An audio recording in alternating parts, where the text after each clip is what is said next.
Assalomu alaykum қазақ елі. Алдында талаушыларға тамақ берген болатынбыз.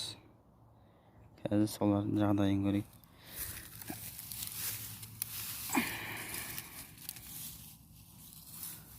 Тамаққа жақсы көшіп жатты.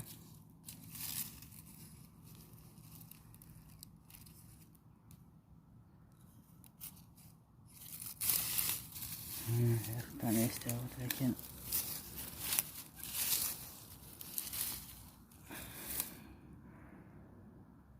Күннен қашып отыр.